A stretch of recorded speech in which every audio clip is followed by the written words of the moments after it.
We are here with the one and only Vivek Ramaswamy. We're in Vivek's house. I was impressed. You guys are entrepreneurial in your response. I love that. He has a bright future ahead. Vivek Ramaswamy. Who is Vivek Ramaswamy? I'm a first-generation American. I've lived the full arc of the American dream, an entrepreneur who believes in building things to solve problems in the world. My advisors told me, hey, be careful how you're saying some of this stuff, which at first was like laughable to me that I would ever be painted as anything other than friendly to Israel. His company quickly skyrocketed in value, landing this boy in the bubble on Forbes' coveted 30 under 30 list. This is actually about the corrupt media establishment, the Trump-Russia collusion hoax that you pushed on this network for years. Was that real, or was that Hillary Clinton made up disinformation? Answer the question. Go. Who are some of the most biggest heavyweights you've ever sat with that you've had to negotiate deals with? Patrick Bet-David scheduling this town hall. That was pretty... I'll tell you somebody who is not a victim, and that is Vivek Ramaswamy. He's running really as the first properly anti-woke president of the United States. Well, I mean shut down the FBI. I'll get rid of the FBI. I would shut it down. And I'll tell you why. Donald Trump is going to surprise a lot of people in his second term. By picking you as VP? I'm a big believer that we, the people, create a government that is accountable to us, not the other way around. If you listen, they're chanting things like infitata. They don't even know what they're saying.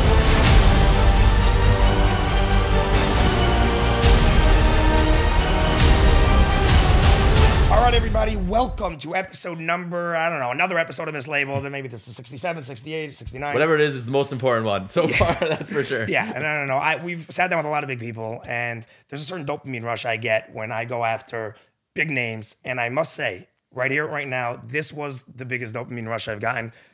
We flew on a dime, like what? We booked flights 12 hours ago? I don't know, but we're here. I was impressed, by the way, the responsiveness, and you guys are entrepreneurial in your response. I love that. Yeah. Well, thank you, Vivek. I appreciate that greatly. We are here with the one and only Vivek Ramaswamy, but if you're watching this, if you can please like, subscribe, and comment, would mean the world. As you can see, we're working very hard, delivering great content. Okay, not only, Vivek, were you kind enough to give us this opportunity, we're in Vivek's house. Like, I am truly honored, like really to be sitting here, and I want to say thank you so much for giving us this opportunity. And he's a huge chiller for a presidential candidate. I have to say, I'm blown away by just like your disposition and like. Oh, thank you. I appreciate it, guys. Well, how old are you guys, if you don't mind me asking? I'm 27. 27? 29. 29. Nice. Yeah. Nice. Well, the one thing You look about 24. So. Thanks, man. I appreciate it. I don't know, feel. I was using the bathroom. older. I saw you got the sauna. The sauna. Yeah. Oh yeah. Like this. Yeah. Like I need to be here. But I was gonna say the one thing he always talks about, Vivek, I watch all your stuff, is authenticity. Telling the American people the truth. Like you have doubled down on that specific thing, which is, it's so interesting. I'm curious your thoughts. I was wondering, and there's a bunch of other things I wanted to get to, but it's in my head, so I'm gonna start right here. With all that has gone on with Donald Trump, he has obviously turned the world, forget about the Republican Party, he's turned America upside down, and I think in many ways a positive way, and some could argue obviously sure negativities to it, but I think the overwhelming aspect of it is positive. There's been a lot of chaos that's come with it, yet we're 8 years further, and people are still craving Trump's America first. What is it that they're craving, given that there has still been chaos that has ensued throughout? So let me actually start with the objection, right? Which is this word that comes up a lot. You know, his opponents have been using it. Nikki Haley and Joe Biden talk about chaos. Let's even just start with whether what they're talking about is even such a bad thing, right? Because chaos, most people have a negative connotation with it, and maybe not chaos, but creation, right? Creative spirit. I think it's a big part of what Donald Trump brought to Washington, D.C. the first time around. When you take a machine, what government bureaucrats like to think of as a well-oiled machine, but the machine isn't doing what it's supposed to do, what its founders created it to do. At a certain level, you have to take a hammer and break that machine. And so sometimes there's going to be broken glass on the ground. Call that chaos, call that what you will, call it creative destruction. That's what's going to be required to actually revive a broken, institutionalized federal bureaucracy. And I think that some of that bureaucracy doesn't just exist in the federal government. It exists in other parts of our culture as well. The people who run universities, the people who run major media institutions have become so ossified in their way of thinking that once in a while, every generation or so, it is more than healthy. It's required to be able to bring a jackhammer, not a chisel, but a chainsaw, and really cut the excess fat, really challenge the status quo. And so I think that's what Donald Trump did. And so some people will call that chaos. I call it a requirement of every generation. Our founding fathers, people could have said the same thing in 1776. Right. Oh, Thomas Jefferson is sowing chaos in the United States of America. Well, we wouldn't have the United States of America if we hadn't done it. And so I think people internally for themselves are hungry for it. But there's the inner part of people's psyche that makes them want to bend the knee to some status quo authority. And I think that the question is, which side of you is actually speaking? Because I think a lot of people have that sheep-like tendency in them. And if they're acting on their sheep-like tendencies, many of them are not going to go for Donald Trump. But if they're acting on the tendency that I think is more innate to most people, right? Now, the authenticity, the real you of who you are, not the super ego that tells you, maybe you get from your upbringing or whatever that tells you, you're not supposed to think this way. You're not supposed to vote for Donald Trump. You're not supposed to want a little bit of chaos in the system. Then maybe they would go the more traditional direction. But I think the inner self of most people favors the creation of the new, favors the spirit of the American Revolution. I think America was founded on our essential humanity, that we are the unafraid, the explorers, that we as human beings are different from animals because we can believe in something bigger than ourselves, that we can behave in ways that make short-term personal trade-offs for the long-run betterment of a nation and of ourselves. And I think if we're able to awaken that part of our human nature, then I think it's going to manifest itself in what is a major victory that could shock the system once again this year. So that's, a lot there. But can I piggyback off the last thing you mentioned about like kind of the principles that this country are founded on? A lot of those obviously come from John Locke, come from Judeo-Christian values of the innate value of human life, things like that. I'm curious, we're two Orthodox Jews here, obviously. I'm very curious about your religious background. I know there's a lot of Hinduism in it. There's a lot of Christianity in it, something about your piano teacher early in life. And then you just mentioned to me earlier, you were involved in this kind of Jewish intellectual society. We hit Wikipedia very hard. Rock the Wikipedia page. And you know what? A lot of it, after you start running for president, ends up being, you realize that's a whole game into itself. Right. And I'm sure a lot of it's not true, which is why I'm asking. But also, I saw recently you were on Schultz's podcast, who's a personal hero of mine, because I'm a stand-up comedian. He's a good dude. Yeah. And you mentioned that as a result of the campaign, you kind of had you had new convictions and newfound conviction for your specific religious beliefs and ideology. I'm curious, like, kind of what changed and what are those newfound convictions in terms of in a religious sense? I would say it was not a lot that changed, but more like discovering something that was there. But sometimes, you need to sand it, you need to sort of dig in the sand a little bit and find what's buried underneath. And so I think it's a year where you're constantly pressed by, literally tens of thousands of people, I'm not even talking about social media or media. I'm talking about tens of thousands of people in the flesh asking you deeply personal questions, not just like, do you like to play tennis kind of personal questions, but like deep questions about your convictions, what moves you, why it is you would make an extraordinary and insane decision to run for president with 2 young kids at home. What does it mean to you as a family? And those kinds of questions that challenge you, you have like the rote answers that you might have prepared by way of practice because you're asking the questions. But I think I found myself at my best, just for me, when I take every one of those questions, not as an opportunity to say, okay, this is the off-the-shelf answer that I'm going to pick up and deliver this time and move to the next one, but to use each of those as an opportunity to freshly answer the question directly as I felt it in that moment. That was exhausting, emotionally exhausting, but it was, but daily by the tens of thousands over the course of a year. But over the course of a year, really, like, not like a little bit, but like really sharpens and hones your convictions. So anyway, as it pertains to faith. Right, what are those convictions, I guess? Yeah, so I think we could talk political, we could talk cultural, we could talk, faith. You're asking, I was asking from a faith perspective. Yeah, so I'm Hindu, and there's many branches of Hinduism as there are of Christianity and arguably even of Judaism. My core belief is that there is one true God. Which is not all Hindus, each of us here. Well, I think there's various strands of what they call non-dualist and dualist tradition. I think the people who are of the non-dualist tradition, which I subscribe to as well, would say that is the true Hindu belief anyway. Understood. And it's not incompatible with the other worldview, but different people view it differently. There's one true God.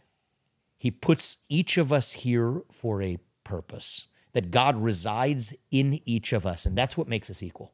is that God resides in every single one of us. The Bible says this. Right. I think I mean, it echoes. It really echoes in a lot of the Old Testament.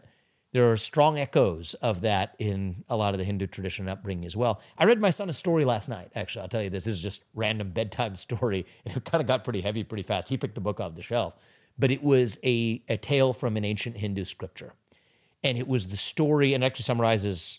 I was surprised. Heavy duty stuff. My son's 4, and he was patient and listened to it. So I'll tell you your guys the son. story. He's probably pretty ambitious. So I don't know. He's his own person, and we're gonna. And God put him here with his own gifts, and we'll see over time what those are. But it was a story of this sage who sends his son when it comes of age to go learn in that next phase of his life for 12 years, learn the ways of the arts and learn the ways of scripture and of hunting or sport or whatever. And over those 12 years, the son then comes back and says, I know everything, Father. I've learned it all. And then the father says, oh, no. He has erred. He doesn't actually understand the true essence if he thinks he knows everything already. And so he goes through this long litany with his with teaching his son. But the analogy he used is, here's the salt and here's the water. And I'm going to put the salt in the water and mix it in. And you drink the water from the top, you drink the water from the middle, you drink the water from the bottom.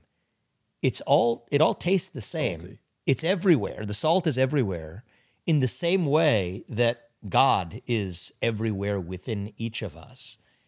But each one of us has that true inner essence with it. In this analogy, it's like the salt that is the real, and then the water is the form in which it appears.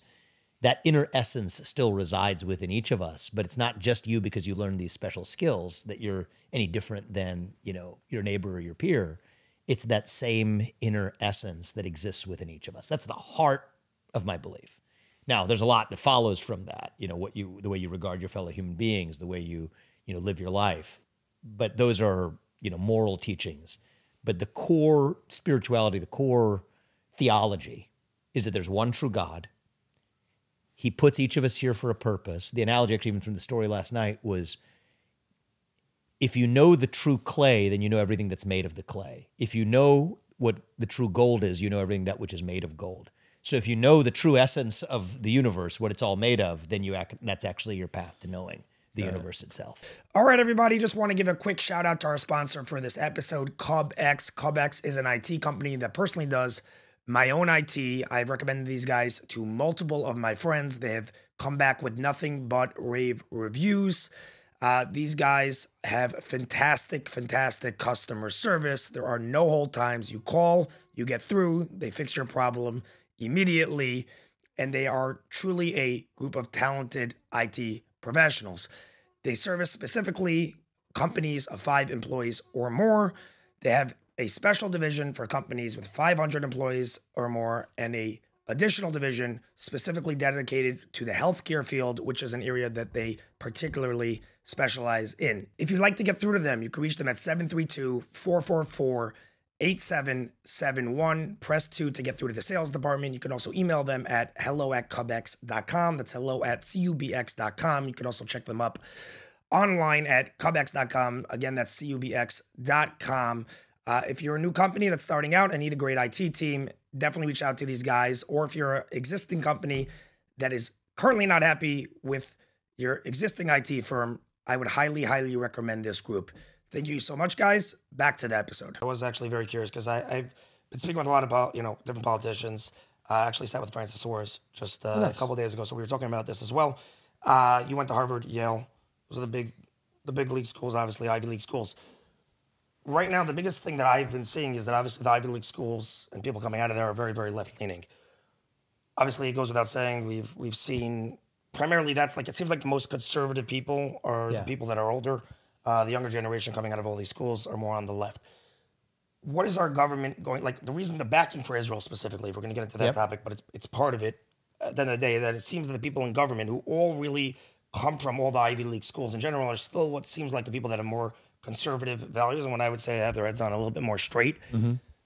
But what is our government going to look like in 20 to 30 years if the people that come out of Ivy League schools are the ones that eventually take government for the most part?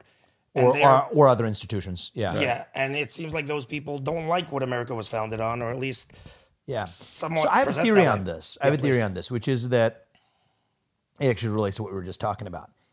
And I've been to a lot of college campuses over the course of the last year. I don't think that they're actually progressive, left, or anti-American. I think they're mostly lost, actually. Hungry for direction and purpose. And in the absence of the things that used to ground that sense of identity and purpose, they're latching on to new superficial identities. I'll give you an example even related to the recent anti-Semitic wave we've seen across different college campuses, including places like my alma mater, including even places like Harvard and Penn. Right. Some of these protests, it's a small point, but there's a lot to this small point. If you listen, they're chanting things like intifada right after intifada. Yeah. But actually, if you listen really carefully, they're chanting intifada. That's my point. I thought you made. No. Okay. I'm saying literally they're chanting intifada. See, they don't even know what it is. They don't even know what they they're have no clue. saying. Like that's my whole point. And so intifada is the Arab word for uprising, which many people have extrapolated including maybe the elimination of Israel. But they don't know what they're saying. They just heard a word that they are literally not even saying in the correct way. They're saying intifada. And so let's just like examine that for a second. One thing could be just these are left-leaning people with like hard convictions. What would that look like? Maybe they've studied the historical biographies of the founders of Israel and the people who were the Palestinians and understand that history that goes back hundreds and then thousands of years and have come down with conviction on the side that there has to be a, two-state solution or whatever. And then there's the other option where they have no idea what a two-state solution is. Right. You could say from the river to the sea, you have no idea which river or which sea. You mean to be chanting intifada, and you are actually chanting infitada. That I think is actually Sounds closer. like a Spanish burrito or something. It really is, like a mediocre one. But I think that's closer to the mark. And so I think it really matters though to get to the bottom of it. Why is that though? Why is there less fulfillment and what used to fill that void? Yeah, I guess exactly. Yeah, well, I think what used to fill that, so I think there's two things. One is what used to fill that void, and another is modern insults that have created that vacuum and made it even worse. What used to fill that void was the traditional things that have grounded all of us all along, family. The idea that there is such a thing as a mother and a father, and that a child, not to say that if you grew up in a single-parent household, you can't achieve meaning, but all else equal, that still grounds your identity, and the two-parent household is the foundation for a great society. That you believe in God, that we are one nation under God, that I'm a citizen of this nation, the United States of America, not some nebulous citizen somewhere else, that I work hard to create something in the world, that I'm proud of my achievements instead of hiding them. So achievements, self-worth, hard work, family, patriotism, we could think about even belief in God. These are the things that used to ground our sense of identity and confidence. And so if we have a culture that erodes the things that ground us, people become desperate. Literally desperate to latch on to whatever other alternative identity they can use to fill that hole. Now, what are the insults that have made it worse is things like modern social media. Yeah. Social media algorithms are built to prey on those insecurities. So precisely over the period where we kind of begin to have that vacuum in our heart. I mean, social media algorithms, the genius of them isn't the technology, it's the insight about human psychology. To say that here's an insecurity that I can pick at. And I can get a window into your soul deeper than you have into your own. Yeah. That was the premise so Mark Zuckerberg founded Facebook when I was a freshman. He was a sophomore at Harvard. The predecessor to the site. Were you guys friends? I didn't know him, okay. no. And I haven't met him. We know a lot of people in common, but never intersected with him. But this is publicly known either way. The predecessor site to Facebook is a site that he founded while a Harvard student called Hot or Not. Yeah. Right? And it's what it sounds like. On a social network. Yeah, okay, fine. You guys watch this. They rip it from, that's right. They rip it from the Harvard directory, and then how quickly you click on one picture versus another was actually what was most interesting, because that gives me a window into your behaviors. Well, lucky for him, Harvard actually cracked down on that, so then he left and started his own empire, started with Facebook. Right. What it was built on wasn't a technological insight. It was an insight about human nature, that based on how quickly you make a decision or the kinds of decisions that you make in the micro fake online environment that I give you, I can know more about your deepest native preferences than you know about yourself. And I can use that to sell you things you otherwise wouldn't have bought, back of creating a multi-trillion-dollar industry that I think has created a competitive dynamic where the companies that do that the best are the ones that are able to actually exploit those insecurities most effectively. And so that, I think, has worsened. That's not the fire. That's the kerosene we threw on the fire. And there's other kerosene we've thrown on that fire. But the original fire, if you will, was the recession of how do you fix that? How do you fix that issue? And what's it going to look like? And if it doesn't get fixed, what's our government going to look like in 30 years? So I think the first thing is I think government's not going to fix all of it. I think we have to, first of all, accept that. It's going to take priests and rabbis and ministers to fill the God role of it. I think it's going to take parents and you know, I mean, I'm a parent of 2 sons. I don't know if either of you have kids or you're really young. Really. Yeah, but I think it's going to take the role of parents to revive the role of grounding themselves in the family unit. But I think the role of a U.S. president, and I think government actors, but let's start with the U.S. president, so I ran for last year, is to at least fill that vacuum of national identity that we have in this country. So back to what got us started on this, when I talk about a national identity crisis, part of the role of a leader of a nation is to say, this is who we are as a nation.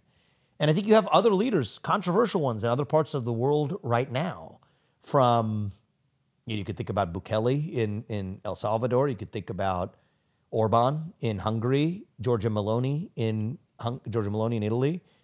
You know, you could see where he is right now is maybe a little bit different, but maybe even the 1990s version of Bibi.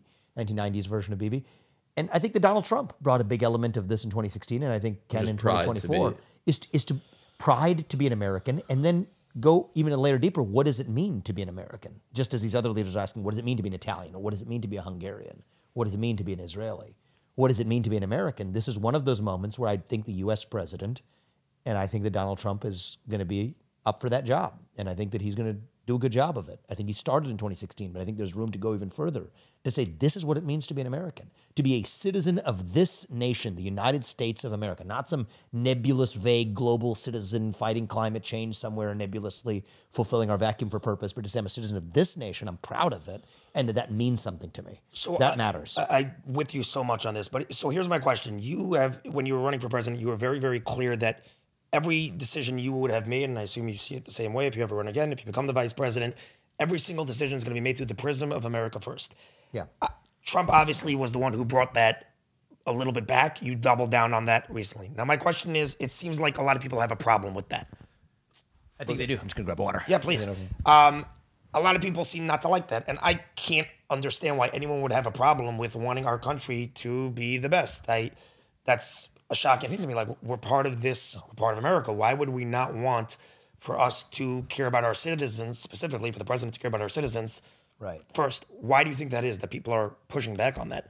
Like, what's the logic behind that? Why people would want to help others before ourselves? Right. So you're asking me to articulate and support a view that's different than the one I have, so I want to do it fairly. That means I'm asking a good question. Because I'm mostly telling my gut reaction is say it doesn't make any sense. Right. But let's see if we can breathe some. But you've been exposed to people, very intelligent people.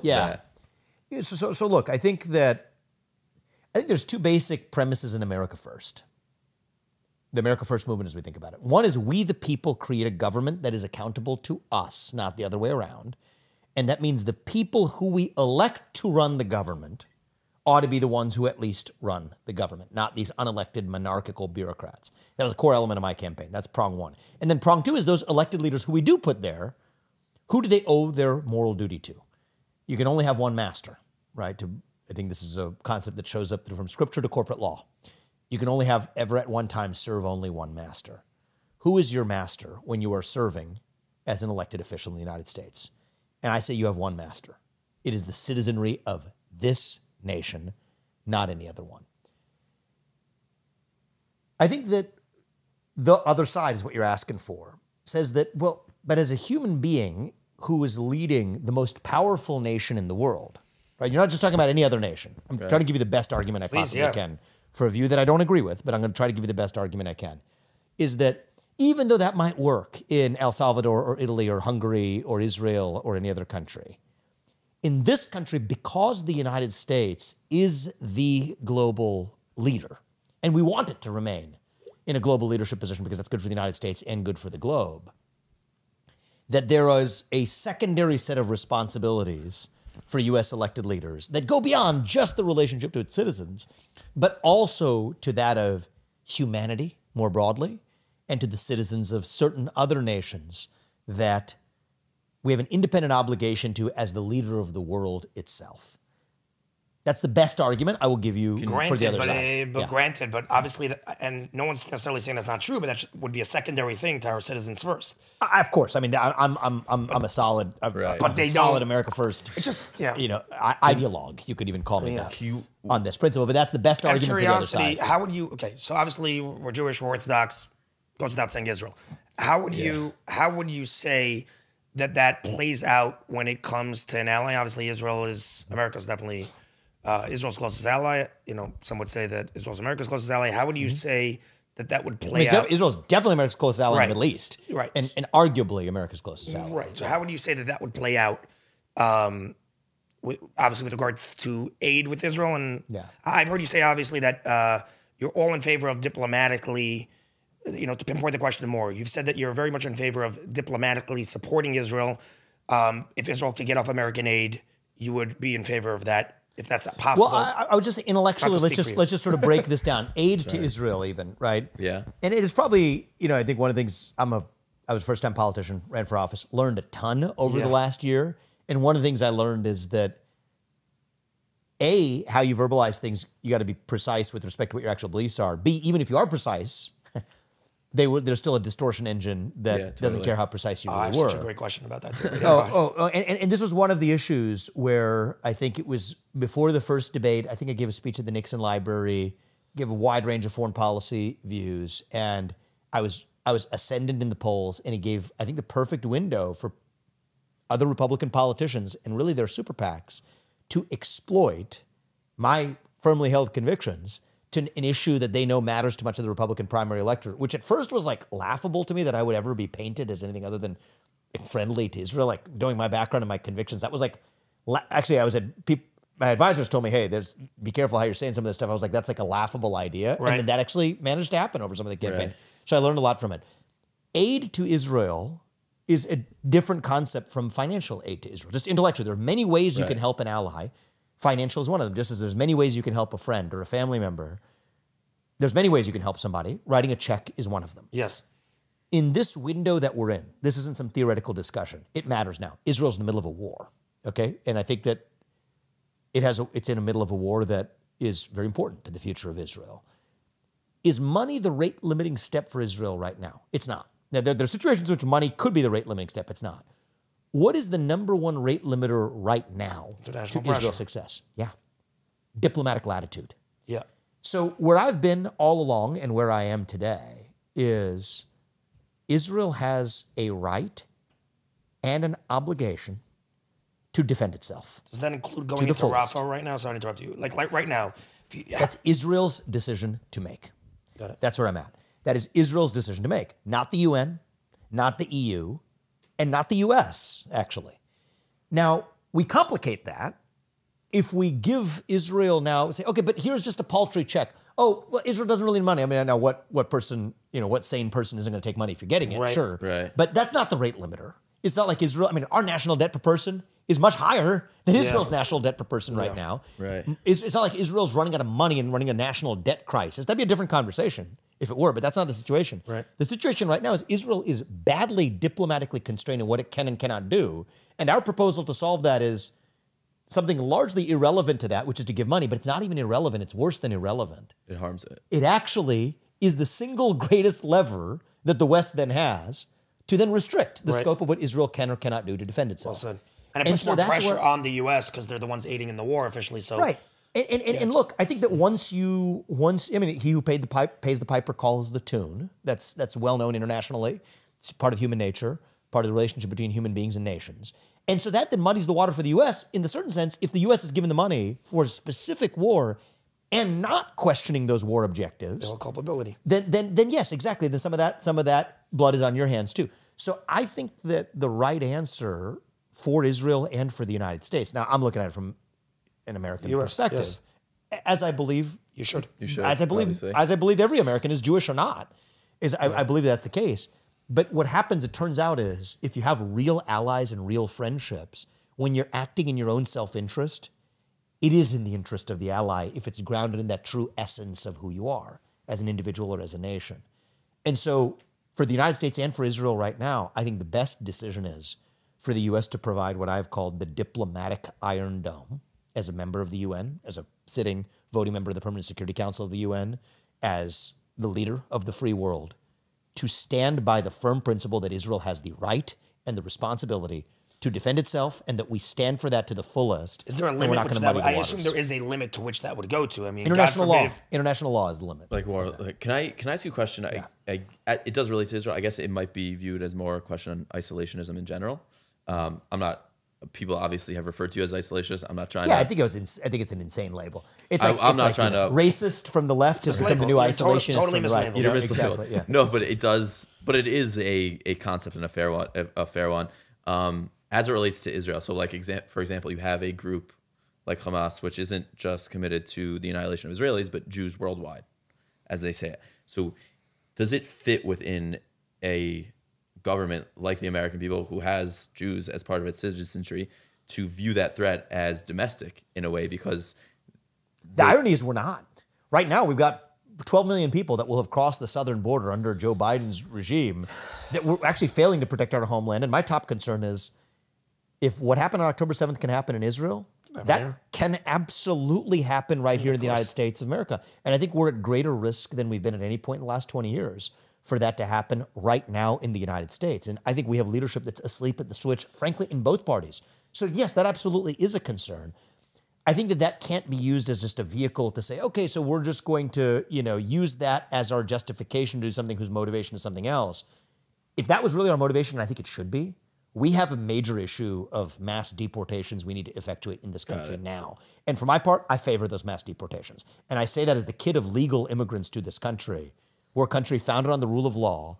And if your first act of entering this country, by definition, broke the law, then you're more likely to break the law when you're already here. And we're seeing that in the crime wave across this country. Young woman who went jogging, who ended up killed as younger than any of us in this room, just in the last week, is just one sad example among hopefully not far worse to come. But we have to step up and absolutely awaken ourselves to that risk. But that should be the North Star of the United States, is to ask ourselves how we advance the interests of American citizens right here. Now, there's a long run. That's not just the short run. It's not just our short run interest tomorrow. That means we have alliances, means we have relationships. Why does the alliance with Israel matter? I mean, very practically right now for the U.S., it's more important than it's been for much of the last 40 years. As you look at the U.S. focus, needing to focus on an emerging threat posed by China, I mean, that's a real issue where we need to, even before what happened on October 7th, a lot of the U.S. military resources were being refocused to the South China Sea and to the Pacific theater. It's all the more important to have a rock-solid, reliable, long-run partner in the Middle East, right? So that relationship is critical. But then the question is just, okay, what's the mechanism of that relationship? I think it's cheap, and I think it's lazy, and I think it is actually more than lazy, arguably even counterproductive to say, oh, well, there's a war happening there, just $14 billion here, done, and then we've done our part. But then we also have to second guess decisions that are made because, well, we gave them the money. Versus look at it from the standpoint of the ally. What's really limiting their ability to achieve their own self-stated war objectives? I think there's a few things. One is as a friend, not as a parent or a boss, but as a friend, I would say, define for our own experience would teach. Define for yourself what exactly are your war objectives.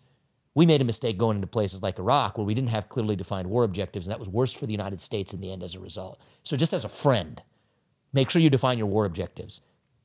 But once you've done that, as a friend, it is my view to you, say president to president, if I was president talking to Bibi or whatever, you have the latitude to do what you need to do to preserve Israel's national boundaries and national right to exist. You have the right and the obligation to do it. And our job as a partner is to make sure that the UN or the US or the EU or nobody else gets in your way. And I think that's actually a more honest and more useful solution. And I think you could pick and choose, but I think a lot of the most strong pro-Israel voices in Israel have actually arrived at a similar conclusion. Well, actually want to wean off of American aid as well. Well, yeah, but you could talk about long-run self-sustenance, but even in the context of this war, the thing they need right now is diplomatic latitude. Yeah, I wanted to ask. And by the way, just for the record, because I now have learned about how politics works and people misrepresent this conversation. I have always been clear. I know, not you, but I know how the mainstream media operates. Even they'll watch this podcast. They'll watch this podcast and then exactly. historical commitments you have to stand by. I mean, you can't be somebody who makes a commitment and then just abandons those commitments. So the historical non-war specific, not specific war specific aid, I've always said, stand by that. But for new elective foreign aid, not just Israel or anybody else, we have to look through the prism of what advances American interest. Right. In this case, neither American nor Israeli interest is this half in, half out attitude. Yeah, so I have two questions, but the first one still relates to Israel specifically. First of all, I'm curious regarding the West Bank and so-called, the occupied territories, what your opinion would be on settlements. But specifically, you talk about the diplomatic latitude given to Israel. There's definitely a strong angle to be said that in order to root out Hamas, and I'm not suggesting this, I don't know enough to give an opinion, to say that clear. But there could be a strong take to be made that in order to root out Hamas, you do need to occupy Gaza and really have a stronghold there to there's going to be pockets. If they just walk out of there in 4 months or in 3 months, there's going to be more, right, to really change that and to protect Israel. I could see definitely people in Israel that are, would feel that way. Like they can't have this happen again. And, it's the worst day ever. I mean, what would you say? Does that give, because that's against international law as an example. Well, is it? I mean, we can debate that. The West Bank is officially, so. So I think that these are decisions of self-determination for Israel to make. Now, I can have opinions on them. They may be, more informed than the average Americans. They will be more informed than the average Americans, but less informed than somebody who's at the front lines of having made this their own objective of looking after Israel's security from Israel, because that's their job to carry out. So I think it's really important for us not to wear the hat, somebody who's recently running for president of the United States, to just offer some sort of monarchical judgment about what Israel should or shouldn't do. It's easy to tell other people how to live. Exactly. It's sort of armchair, that kind of. I have some. In the conversation, if this was a conversation between me and Bibi and we're talking amongst friends and he's asking for my opinion, I would offer it. But that would be the context in which I offer that opinion, not some type of armchair. This is a decision for Israel's self-determination. Now, if you want to put in the category of armchair opinions, it's interesting to make an observation that for the, hundreds of millions or 100 million or whatever, sons of Abraham by way of Ishmael, you have 22, 27 different states. Yeah. For the sons of Abraham by way of Isaac, you have one. Right. And that state has a right to exist. Right. And that state has a right to exist. And so if the rest of the Arab world does have a real care about the Palestinian people, their actions certainly do not match their words. Right. And I think that's an interesting observation that any human being around the world can make. That the place most human beings are not making that observation, unfortunately. I think it is, but I think it's a fact, right? We're talking about truth, and the place on earth, arguably, or at least one of the handful of places on earth where the Palestinian people live the highest quality of life with the broadest civic latitude is in Israel, where I believe what you call the Palestinian percentage of the Israel population is greater than the Black or Hispanic population in the United States of America. So it would seem bizarre to say that Israel is guilty of genocide, the elimination of a race, when the place on earth that race lives the best possible life that they're known to anywhere on earth is in the very state that's committing genocide against them at a higher ratio than either the Black or Hispanic population in the U.S. So I'm deeply sympathetic on many of these counts, but there's a lot of complexity here. And I think our job as U.S. leaders is to say that Israel is our ally for self-interested reasons. Among those that I gave you, the U.S. needs far more focus on deterring Chinese aggression and everything else, that we need a reliable standing partner in the Middle East. We have historical commitments that we're going to stand by. But on a go-forward basis, let's help our ally in a way that also helps ourselves diplomatically, which is what they need and which is what we can give without actually incurring great cost ourselves, not just financial cost, but even risk. That's better for Israel and better for us. And so that's a little different than the standard Republican talking points, but I think is actually the principled conservative America first and I believe Israel-friendly answer. Yeah. So they just announced, 3,000 more units, settlements after this past terrorist attack in the West Bank. What would be your response to that? Too provoking? Israel having the right? What would be your opinion? To respond to the additional settlements in the West Bank. Yeah, they just, Bibi announced after this last terrorist attack, there was another one like a week ago. And he announced the next day, he's like, we're building another 3,000 units.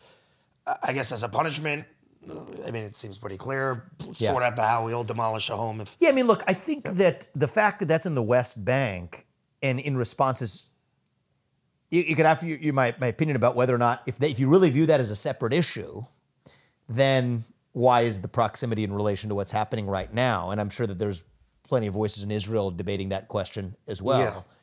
My question is, from the U.S.'s perspective as an ally, the boundaries are what does and doesn't comport with international law. And if it comports with international law, it's Israel's self-determination.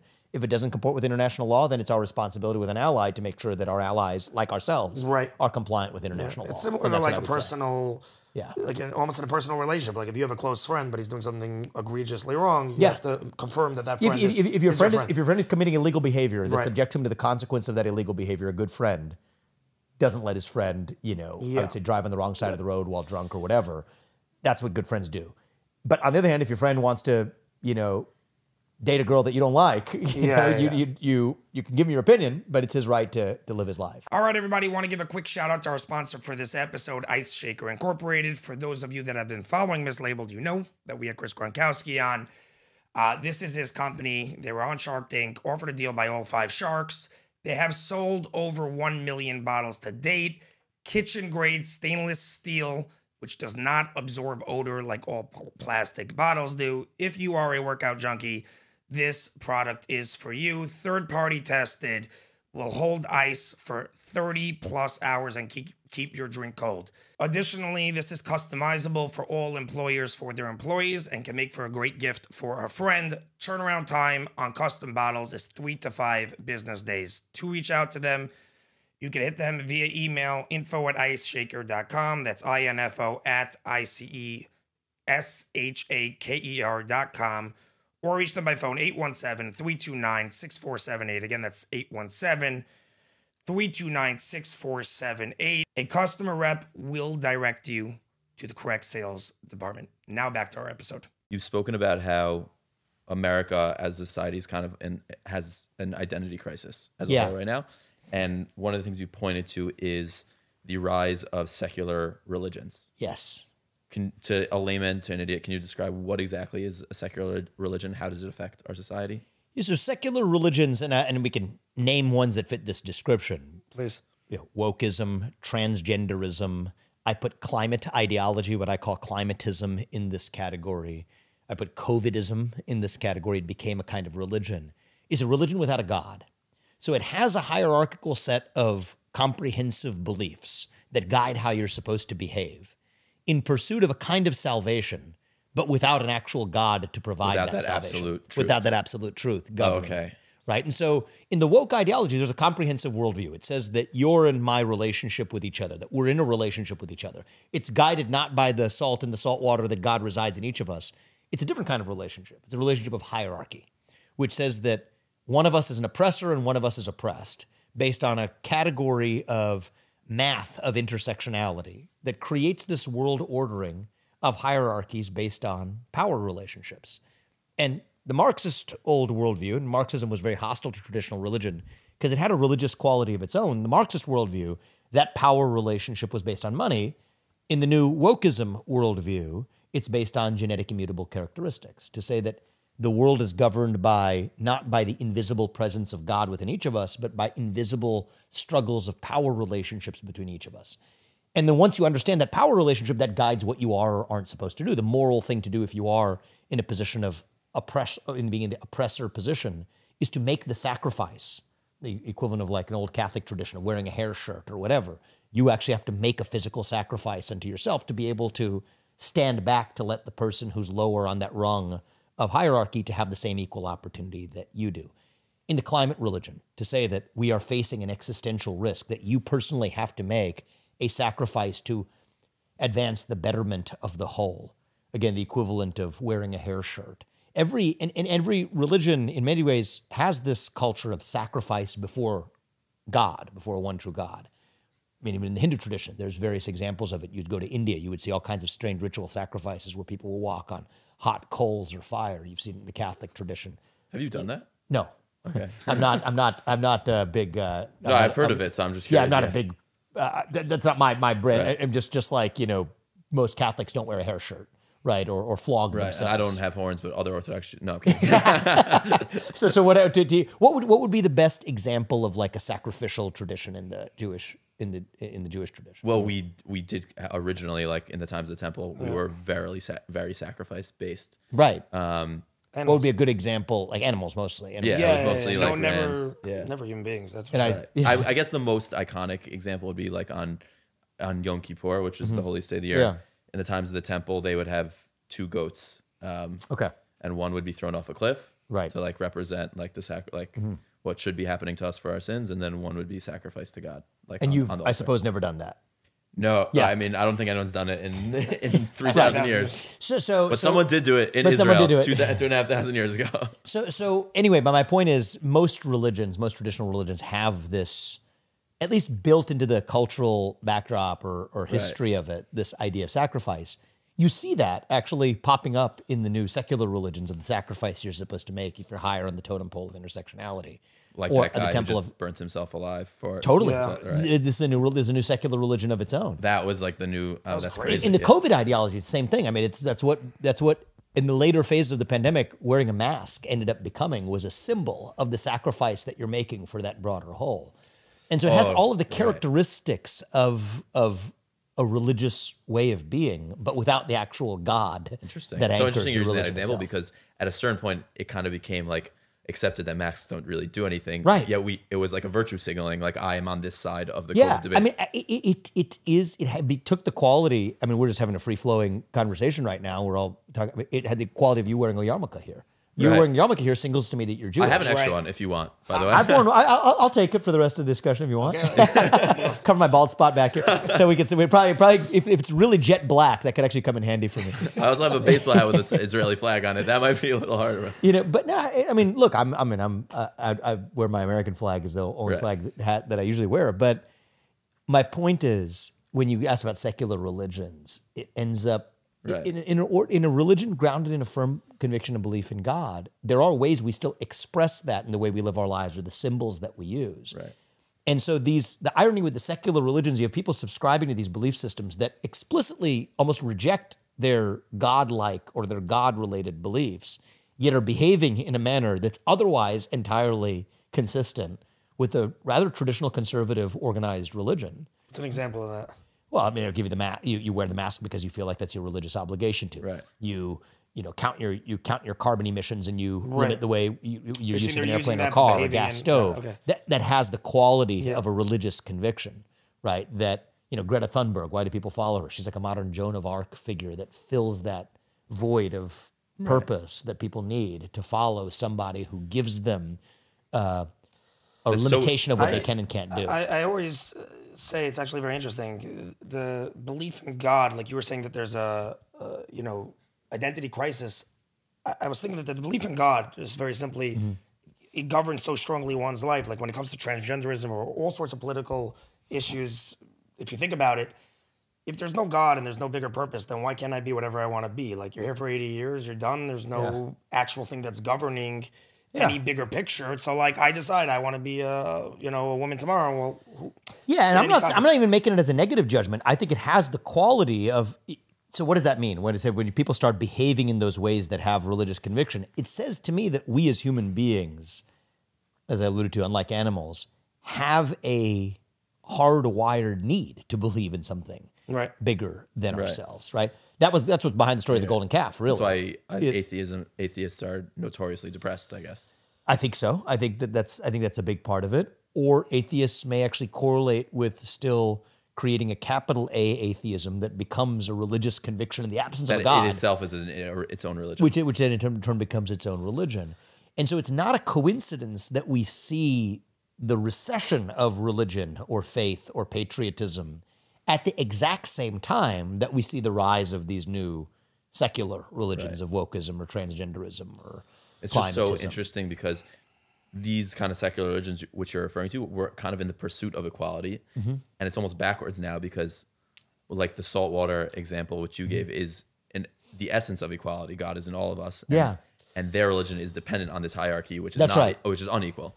Exactly. And I think that's where the Hindu foundation that I was raised in and the Judeo-Christian values that this nation was founded on intersect, which is in the fundamental equality of man is rooted not just in a piece of paper, a political document, but is rooted in foundational principles given to us by God, actually. Yeah, I heard that. Equality comes from the fact. Let me ask. I got it. So another important thing we were talking about before is how you could say something that you don't mean on this podcast, and that could be taken and should be taken in a certain way, and the media will go and take that sentence, which is clearly meant to be one thing, and take it and put it in a totally different context. And especially I've noticed one thing that's kind of just fascinating is in the era of these longer form podcasts, which I think are great, you still have the legacy corporate media that operates according to 2 seconds or 2 minute sound bites. Got it. And so the world in which those two worlds collide is actually the highest risk format of that, right? So that's why a lot of politicians What do you mean, explain that? Well, so I'm here. Everything that I've said in our conversation came in the context of something that has a 40-minute or whatever, however long we're talking,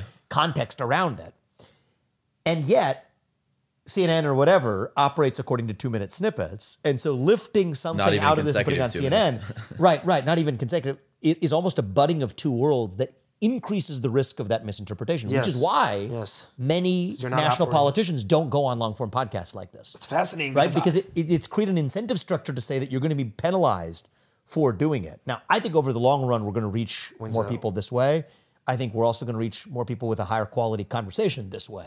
Yeah. Because real life is more complicated than a 2 minute discussion, and we can't have a philosophical or religious exploration like we did at the start of this conversation on a CNN or an MSNBC or cable news. And so I think that's good anyway. But that is a funny thing right now, is that when we live in a world with new media via podcasts, still where legacy media plays, unfortunately, an important role in American politics, the budding up of those is actually what increases the risk of that out of context. It gets even worse where they'll put a quote. So like the quote will be a sentence, and it's you watch it and you're like, all right, like, yeah, okay. But like, can I tell you one example of that? So I did an interview on MSNBC. I wish I had read the article that he was quoting beforehand. So he quoted in this article where somebody was saying something about me. He was, I forget what the exact quote was, but something that sounded negative about me. All right.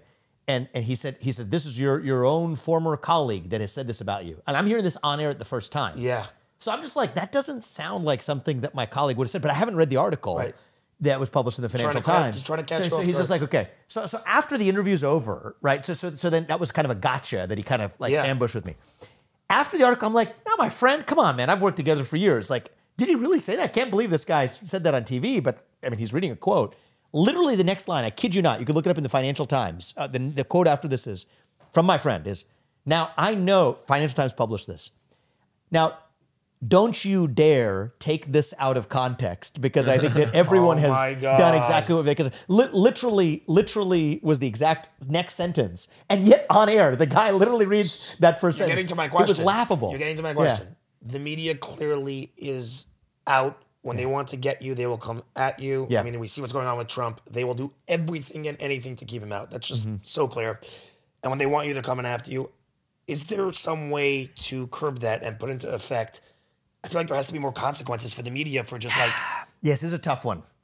Free speech, but... Yeah. I mean, I'm a free speech absolutist. Same. And so I think the only thing worse than this type of corporatized, centralized, dogmatic media is a government directing what that media can and can't say. So you know what the right answer is? More competition. I think, first of all, the modern internet has provided an escape valve, and that's why internet censorship is actually the most dangerous of all, right? Because the check on CNN is X or the internet or whatever, podcasts or YouTube even. YouTube can be censored. Rumble's in a check on YouTube.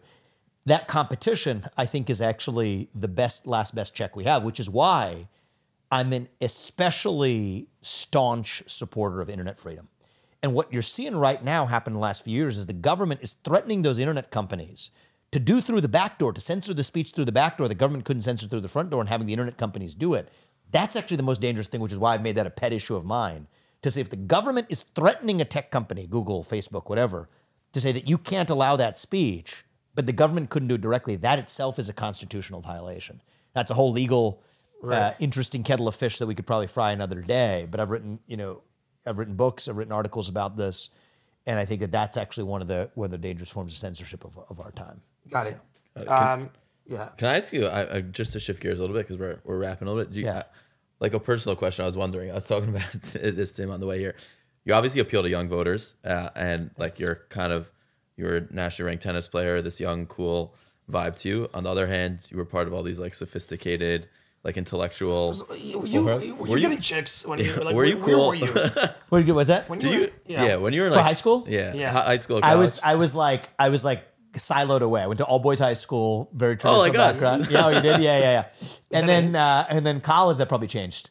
Yeah, a lot of pent-up so you did energy. well for yourself in college? I would say through my 20s. It's important. It's important to know for someone who. You know, I didn't do badly. Yeah, I'd say. So when did Vivek but I'm very happy with where things have landed. In a stable that's my question. When did marriage. Vivek get like cool? When did you just get dope like that? You're rolling with like the times. You know, I've always been a guy who follows my passions, and so at times that's had me be a really nerdy dude, and at times it's had me perceived as being cool. But whatever my passions are, I really get pretty deep into them. Yeah, I'm into the things I pursue: tennis, music. Right. You work out a lot. I mean, today, you know, it was like that's how I get my thoughts flowing too, actually. And so I kind of my best workouts. My trainer got sick today. That's like a tight 1 hour workout, but it ended up being like a 2.5 hour thinking workout session. I went in, recorded some videos in the middle of the workout, went back out. Had some people come over, got a little bit of work done. So I'm a guy who likes to follow what my actual native gut instinct and energy tells me to pursue. And you know what? Sometimes, more often than not, that's led me to good results. But I've actually been better at achieving great results when I'm doing that, rather than solving for a specific result and working backwards. In many cases, you don't get to that result that way. And so, you know, I'm approaching this next phase of my life too, and we'll see where it takes me. Yeah. So a couple last things. You started from when you grew up, right? You started from basically zero. I mean, you built 5 companies, right? Whatever. You're a billionaire. You've done it all. Could you give some quick tips? There's a lot of kids watching here. Yeah. Younger guys watching. Right. They've also come from nothing. I came from nothing. I went at nothing. I went to law school, and you went to law school. Nice. I went to law school, and like everyone else, I was accruing debt, and then I read that you went to law school with $15 million. I was like, wait, what did I miss? Well, I went to law school with very little, but I had gotten a good job heading in that I kept, and then I made that during law school. So yes. My question is, what is the recipe if you had to tell a random person? I know it's a generic question, but what has worked for you? You're not just someone who made One is don't apologize for your success. Okay. I think that's the first thing I would say is we live in a cultural moment where you're taught to kind of have this false modesty. Don't be braggadocious for the sake of being braggadocious, but don't be fake humble for the sake of being humble either. I told you this always. right? So just own it, right? If you're successful at something, it's awesome. Well, I told you got chicks and you didn't believe it. So. Right? So you know, and it probably works for that too. Just be yourself, okay? The thing I would say is sometimes we fall into the trap. I was talking about this earlier this morning of defining ourselves based on what we do.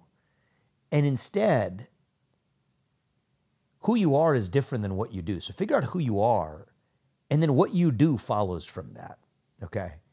And so you may think, okay, I'm a lawyer or I'm a politician and that's who I am. No. Who you are is something that's far before that. And then what you do is a consequence of who you are, how you want to have an impact. And that means at different stages of your life, you might do different things. And I think that's okay. And so very practical advice I'd give to young people is like in their, let's say young people, this is advice for people in their 20s. This does not apply to people in their 30s or 40s, I think. But it applies to people in their 20s is think of your life in 2 to 3 year chapters. And I think that gives you a lot of freedom, actually, because that means that the decision you make has no binding consequence for the 2 to 3 years after that, right? And so if you view your 20s that way in like 2 to 3 year increments, I can't make it 2 to 3 month increments. That's too short because then you can't really you can't really experience the essence. It does of what take it the is. anxiety away. Yeah, but it sort of takes it like a process. I sort of tell people the same thing with respect to trying ideas, but I think in this case I'll say it with respect to trying a career. Try it on like a set of clothes, right? See if it fits, and if it fits, you can make it a permanent purchase decision. But if it doesn't quite fit for some reason or other, you can put it back on the rack. But you'll be more likely to find what does fit in the end. So you could think of your ideas that way, right? So if you go to college campuses, how do you talk to people who might have seemingly crazy beliefs or whatever? Just give people the permission. Say, take what I'm going to tell you, try it on like a set of clothes. If not, put it back on the rack. And then view your career over your first few years in the same way too. 2 to 3 years. Try it on, see if it fits. If not, worst case, you got an interesting experience out of it. Yeah. But you discovered something more about yourself. Because you're not defined by what you do, but what you do can help you discover yourself at the same time. That'd be the advice I would give. Last thing, when it comes to, I think right now everyone would agree, the country is extremely divided. If there's one thing everyone talks about, we need someone who can unify the country. Yeah. I'm of the belief, and tell me if you agree, that a commander-in-chief that could unify has to have, it's not a policy-based thing, it's a intangible-based ability to understand human beings and a wisdom that takes to lead. I agree with you, it's not policy. I agree with you, it's not policy. And that's a profound insight, but I think it's true. Yeah, I'm a very smart dude. I own it. Okay, here's my question to you. He's a very modest guy also. Do you believe... Listen, I'm sitting in Vivek's house right now, all right? Shut up. All right. No, real talk. Do you believe, God willing, I hope to see you in 2020. I hope you get the VP. Like, first of all, you're taking that thing, right? You're taking that if they give that to you, correct? Whatever's required for the country, I'm going to do it. And this goes back to the whole thing. It's about planning and plotting my life. I'm going to do what's required for my sense of purpose right now, which is having an impact on this country and reviving this country. I got it. I'm asking. Whatever's required, I'm going to do it. What do you think is the intangible? Is there a way to put your finger on it? What's necessary? Yes, I think, actually. I think that talking about national unity is itself a step in the right direction. Actually, it shows that it's something that's worth preserving, that we actually care about it. I also think, and this is one of the optimistic learnings I had from the last year in the campaign, I know the myth is, or the narrative is, that we're divided. I don't actually think we are. Not nearly as divided as we think. That's shocking. I think 80% of this country, put the media filters and everything to one side, the appearance of division is different than actual division. I think 80% of this country actually shares the same foundational value set in common, that believes there is a one true God, higher, that resides in each of us, or that we're made in the image of, and therefore we're equal. 80% of this population who agrees that you get to say whatever you want as long as I get to in return. Right. That you should be able to achieve whatever you want, regardless of your skin color or your gender or your sexual orientation or your religion. I think 80% of this country agrees on those foundational ideals. And then what about the remaining 20%? Half those 20% are the people chanting infitata, right? The people who never learned those ideals in the first place. That's not even their fault. That's right for neo-Nazis. That's the fault of the society that has failed to instill that level of civic virtue and purpose in that next generation. We can bring half them along too. And so that's why I think in this moment, the task of unifying this country, it's always daunting, but it's not as daunting as we make it out to be if we have leaders who are willing to actually speak the truth, speak it without apology, speak it with respect. Right. But part of respect is that you respect your neighbor enough to tell him what you actually think. And I'm going to do whatever I can, whatever small role I can play, small or large, to help reunite this country. I care a lot about that. And I actually believe Donald Trump is going to surprise a lot of people in his second term. By picking you as VP? When he reunites this country. When he reunites this country. He offered you the job. Tell me, Vivek. I want to be the one to break it. We're gonna do whatever's required for the country, and I'll be respectful of my conversations with him, and I'm not going to. But and I think we got to fall out of this trap, all of us, out of this trap of thinking there's some sort of like hierarchy, right? That okay, I mean, President of the United States is still the most impactful role for having an impact on the country. But there's many ways to change a country, within the government, outside the government. And I think it's up to each of us to look ourselves in the mirror and say, what's our purpose? Okay. Why do I believe God put me here? What are the unique skills that God gave me? Sure. Every one of us has our own unique God-given talents. Find it, understand it deeply, be honest with yourself about what those are, and then act out your obligation, which is to use those God-given gifts to do what is right in the short time that we're given. Vivek, thank you so much. I'm very honored. This is a special hour for me, so thank you. I appreciate you giving us the time. I called my mom on the way here. I'm like, pray for me. I swear, I said that. I appreciate that. Thank you, guys. She's praying for both of us. Thank you, guys. I appreciate it. Thank you for having me, guys. Thank you for watching. Another great episode coming next week. Peace and love. Thank you, Vivek. Thank you, guys. I appreciate it.